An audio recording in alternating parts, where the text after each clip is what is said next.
सिगाङावनो बयखौबो खुलुमनाय जाबाय।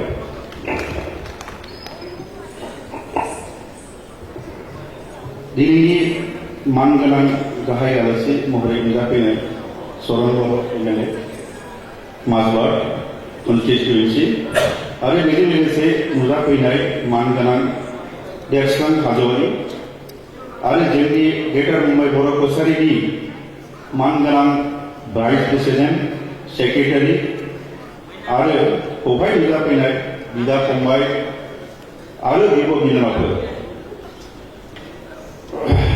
दिनैनि बे गेवलां आफादाव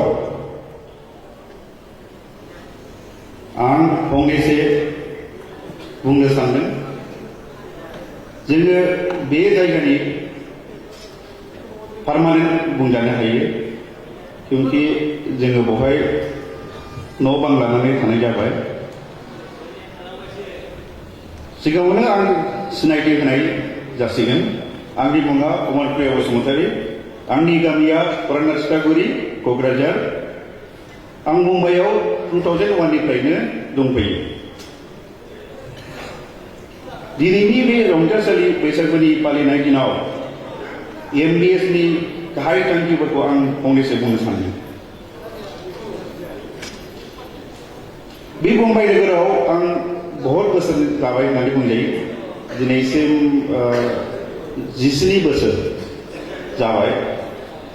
सिगां समाव आं बेफोरबायदि गेदारिं माब्लाबाबो नुफेराखैमोन, क्योंकि जोंनि गेजेराव बेबायदि ससाइटि दंब्लाबो एक्सन गोनां माने फर्सआव फैयाखैमोन।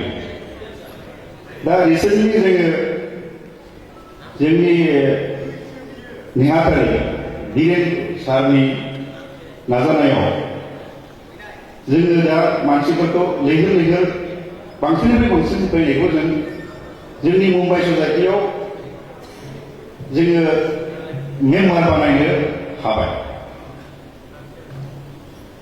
लोगोसे जोंनि एमबिएसआव मेम्बार जानानै गुबुन गुबुन प्रब्लेमफोरखौ जोङो सल्भ खालामनो हायो। जेरैहाय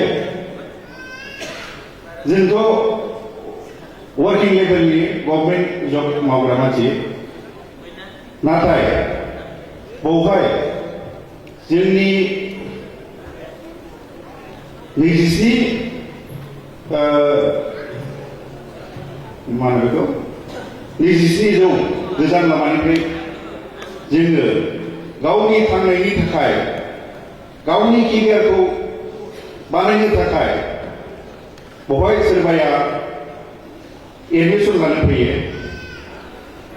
डिउ to lack of medical facility बेफोरखौ जोङो गुवाहाटी बा आसाम बायदि जायगायाव गैया। फार्दार ट्रिटमेन्ट खालामनो थाखाय जों बेवहाय जायगायाव फैनो गोनां जायो। जेरैहाय केन्सार पेसियेन्टफोरखौ जों बेवहाय हेल्प खालामनाय जायो। लोगोसे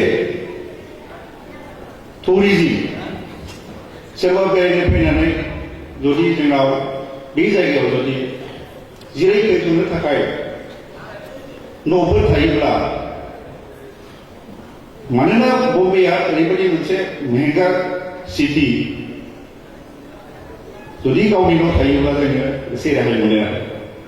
बेनि थाखायनो जोंनि मुम्बाइ ससाइटिया मोनसे गाहाय थांखिखौ लादों दि जोंनो बड'लेण्ड हाउस नांगौ।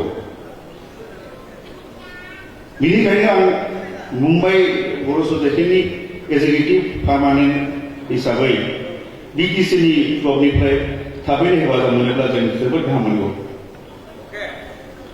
सारमोनहा बिटिसिआव थांनानै मानगोनां चिफ सारखौ मेसेज कनभे खालामनो आं खावलायनाय थाबाय। गोजोन्थों। Thank you.